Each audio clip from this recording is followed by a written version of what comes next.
Hello साथियों, नमस्कार। मेरा नाम बिमला पाल। मेरे YouTube channel video with Bimla पर आप सभी लोगों का बहुत बहुत स्वागत है। दोस्तों, और बताइए, आप लोग कैसे हैं? उम्मीद करती हूँ कि आप लोग ठीक होंगे, स्वस्थ होंगे। दोस्तों, मेरा आप लोगों से अनुरोध है कि अगर आप लोगों ने अभी तक मेरे चैनल को सब्सक्राइब नहीं किया है तो प्लीज़ चैनल को सब्सक्राइब कर दें, लाइक और कमेंट अवश्य करें। और जो लोग चैनल को सब्सक्राइब कर चुके हैं उनसे मेरा यह अनुरोध है कि वीडियो को लोगों में शेयर अवश्य करें। दोस्तों, आज हम फिर आए हुए हैं अपने चैनल पर एक नई कहानी के साथ में। तो चलिए हम सुनाते हैं आप लोगों को कहानी। कहानी है साधु के भेष में डाकू। एक गांव था। उस गांव के पास में एक जंगल हुआ करता था। उस जंगल में बहुत सारे डाकुओं का झुंड रहता था, क्योंकि डाकुओं के मन में यह धारणा बन गई थी कि गांव के जो व्यापारी हैं वह गरीब लोगों की कोई मदद नहीं करते हैं, जिसके कारण उन डाकुओं ने यह निश्चय कर लिया था कि इस गांव के आसपास जो व्यापारी हैं और जो बड़े लोग हैं उनको इस रास्ते पर लूट करके उनका सारा पैसा छीन लेते थे, और जो व्यापारी बाहर व्यापार करके वापस आते थे उनका भी सारा धन वह लूट लेते थे और लूट करके गरीबों में बांट देते थे। क्योंकि उन डाकुओं को यह लगता था कि उस राज्य के जो राजा हैं वह इन गरीबों की कोई मदद नहीं करते हैं और इन तक राज्य का कोई भी पैसा नहीं प्राप्त होता है, जिसके कारण इस गांव में या इस जंगल के आसपास जो लोग हैं वह गरीब हैं। यह धारणा बनने की वजह से वह डाकू हर एक व्यापारी और जो भी उधर से निकलता उससे सारा पैसा लूट लेते और उनको डरा धमका करके वहां से भगा देते और उस धन को अपने उपयोग में लाते और बाकी वहां के जो गरीब थे उनको बांट देते थे। एक बार की बात है, उस गांव के व्यापारी गांव के उस पार एक और गांव था। वहां पर मेला लगा हुआ था। उस मेले में व्यापार करने के लिए वह सब व्यापारी गए हुए थे और वह जब वापस आ रहे थे तो उन लोगों को यह नहीं पता था कि इस रास्ते के जंगल में डाकुओं का एक कुनबा रहता है, जिसके कारण वह उसी रास्ते पे निकल गए और आते आते काफी देर हो गई थी। जब शाम ढलने लगी तो उन डाकुओं ने देखा कि व्यापारी व्यापार करके वापस आ रहे हैं। उन लोगों ने चारों तरफ से सभी व्यापारियों को घेर लिया।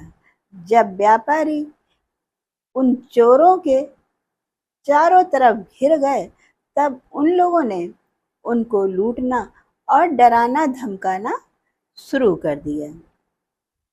पर उनमें से एक व्यापारी ऐसा था जो कि डाकुओं की नज़र से छुप करके भागता हुआ आगे निकल गया और वहां जा करके देखता कि जंगल में एक तंबू लगा हुआ था और उसमें एक साधु महाराज ध्यान लगाए बैठे हुए हैं।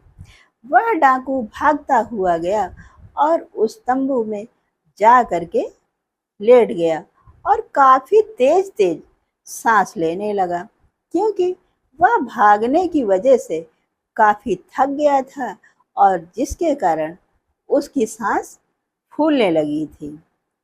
जब साधु महाराज ने किसी को काफी तेज तेज सांस लेते हुए सुना, तब वह अपना ध्यान छोड़ करके आए और कहने लगे, तुम कौन हो और यहाँ इस तंबू में कैसे तुम्हारी हिम्मत हुई आने की? तुमने मेरा ध्यान भंग कर दिया। तुम्हारी कैसे हिम्मत पड़ी मेरे ध्यान को भंग करने की?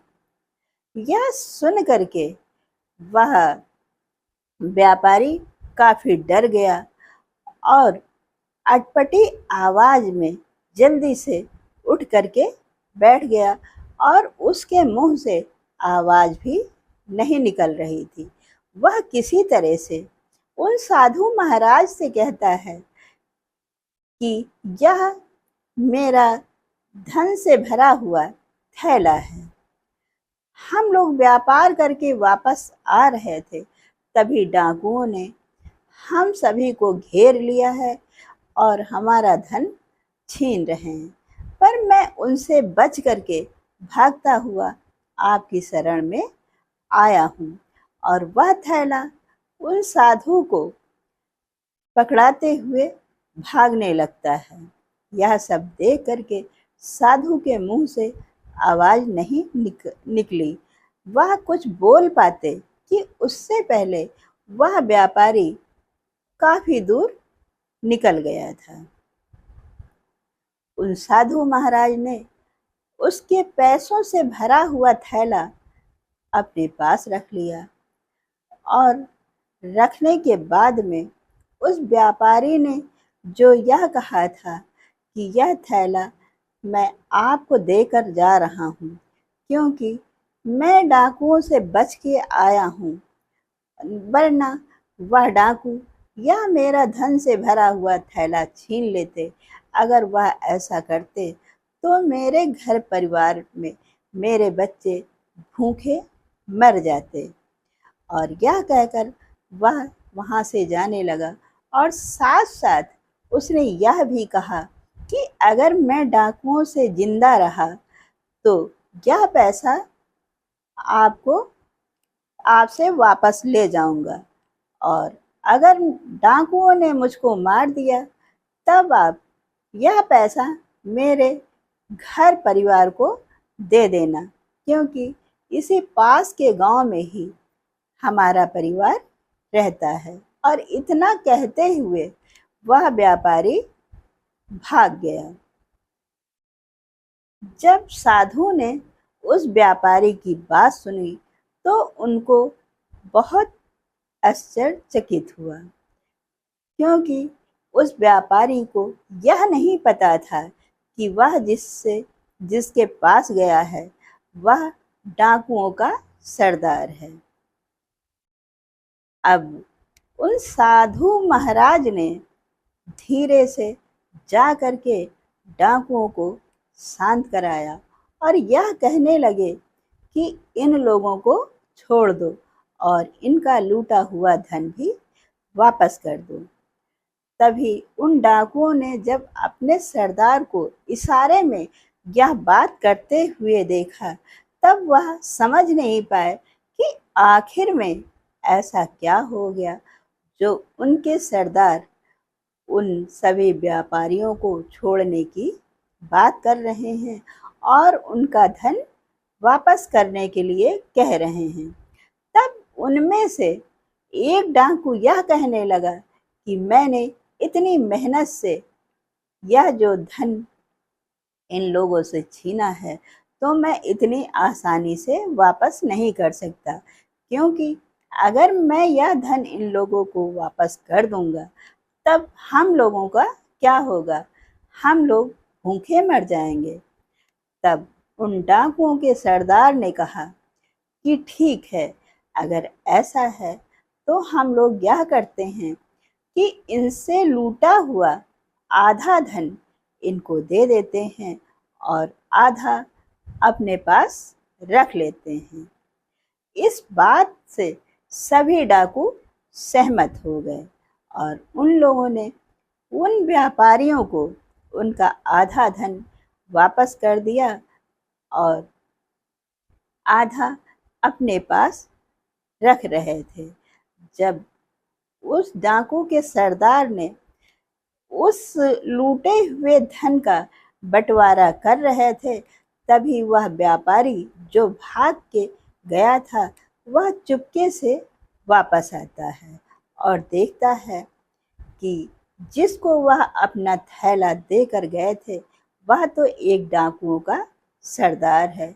वह तो उस पैसों को लोगों में बराबर बराबर बांट रहा है। इतना देख करके उस व्यापारी की पैरों तले से जमीन खिसक गई और वह जल्दी से वहां से छुप के निकलने लगा। उसको देख करके उस डाकुओं के सरदार ने उसको भागते हुए देख लिया। तब उन्होंने उस व्यापारी को बुलाया और कहने लगे, सुनो, तुम कहाँ जा रहे हो? यह लो अपना थैला। तुमने जो थैला दिया था उसको मैंने संभाल करके रखा है, उसमें से मैंने कुछ भी नहीं छुआ है, क्योंकि अगर मैं इस थैले का धन निकाल लेता तब फिर मैं दूसरों के प्रति विश्वासघाती कहलाता और मेरी ईमानदारी की कोई वजह ही नहीं रहती है। क्योंकि जो लोग विश्वासघात करते हैं तो उनको भगवान भी माफ नहीं करता। यह सुन करके वह व्यापारी रुक गया और फिर साधु महाराज से यह कहने लगा कि आपने मेरे धन को सुरक्षित रखा, इसलिए आपका बहुत बहुत धन्यवाद और आपने मेरी जान भी बचाई। मैं आपसे बहुत खुश हुआ हूँ। ऐसा करते हैं, इस धन का कुछ हिस्सा मैं आपको उपहार स्वरूप भेंट कर देता हूँ।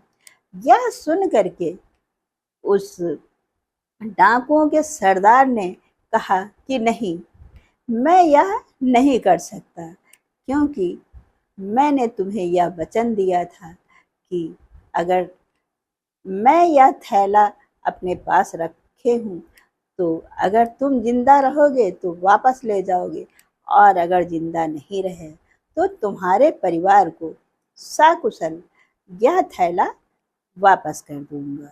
उसके बाद उस डाकुओं के सरदार ने उस व्यापारी से एक भी पैसा नहीं लिया और वह व्यापारी उन डाकुओं के सरदार से अपना थैला ले करके खुशी खुशी मन से अपने घर को चला गया।